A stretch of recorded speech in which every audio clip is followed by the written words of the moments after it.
సంధ్య, ఏంట్రా మన ఇంట్లో ఈరోజు హడావిడి? ఈరోజు మా ఇంట్లో సీమంతం ఫంక్షన్ అయితే చాలా బాగా జరుగుతుందండి. ఇది లండన్ లో సెలబ్రేట్ చేసుకుంటున్నాం అండి. కానీ మీకు ఈ డెకరేషన్ చూసిన ఇండియాలో మనం పచ్చతోరణం కట్టుకొని ఫంక్షన్ చేస్తే ఎలా ఉంటది, అలాంటి థీమ్ లో నేను వాళ్ళు చేయించుకున్నాను అనమాట. పుట్టిన బిడ్డ కృష్ణుడిలా ఉండాలని చెప్పి ఒక కృష్ణుడు పెట్టాం, పక్కన చక్కటి చిలకల రెండు. పందిర్లో ఫంక్షన్ చేయాలి అని నేను అనుకున్నానండి. చిన్నగా పందిర్ సెటప్ వేసాం అనమాట. ఇవన్నీ కూడా తోరణాలు, పచ్చ తోరణాలు మన ఇంట్లో కడతాం కదా, బంతి పువ్వులు అలా రకరకాల పువ్వులతో అలా నిండుగా పందిరైతే చేయించాం. సీమంతం ఫంక్షన్ కదా, ఇలా బొమ్మలు అయితే చేయించాం అనమాట. అలాగే ఇక్కడ కూడా కృష్ణుడిని కొండపల్లి బొమ్మ పెట్టామండి. ఇక్కడ పైన చూస్తే మనకి ప్రతి ఈవెంట్ కి వినాయకుడు కావాలి కదా, సో ఎలా ఇంక్లూడ్ చేయాలి అంటే ఇక్కడైతే ఇంక్లూడ్ చేసాం. ఇది మనకి అజరం అని మనకి ఇండియాలో ఉంటదండి, తూర్పుగోదావరి జిల్లాలో. అక్కడ ఓన్లీ బ్రాస్ ఐటమ్స్ చేస్తారు, అక్కడ చేయించి తీసుకొచ్చారంట. నాకు డెకరేషన్ ఐటమ్స్ లో వేరే ఐటమ్ వాడకూడదు, బ్రాస్ ఐటమ్సే కావాలి అని చెప్పాను. ఇవన్నీ కూడా బ్రాస్ ఐటమ్స్ అనమాట.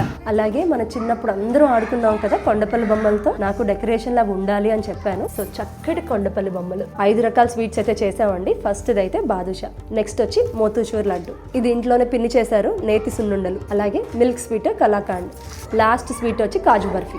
5 రకాల ఫ్రూట్స్, డ్రై ఫ్రూట్స్ అవి కూడా అరేంజ్ చేస్తాం. వింటేజ్ డెకర్స్ అండి వీళ్ళ పేజ్, ఇన్స్టాగ్రామ్ పేజ్ చాలా ఎక్స్ట్రాడినరీగా చేశారండి. బాహుబలి రేంజ్ లో వేసారు నాకు సెట్. నేను అనుకున్న దానికన్నా ఒక 10 times ఇరగొట్టారనమాట. డెకరేషన్ అవ్వచ్చు, ఫోటోగ్రఫీ అవ్వచ్చు, ఎమోషనల్ మూమెంట్స్ అన్ని కూడా చక్కగా క్యాప్చర్ చేస్తున్నారు. సో ఫైనల్ గా మా డెకరేషన్ ఎలా ఉందో కమెంట్ చేయండి. చాలా ట్రెడిషనల్ గా చేయించానమాట. మన ఇండియన్ కల్చర్ ఉట్టిపడాలి, అదొక్కటే నా థీమ్.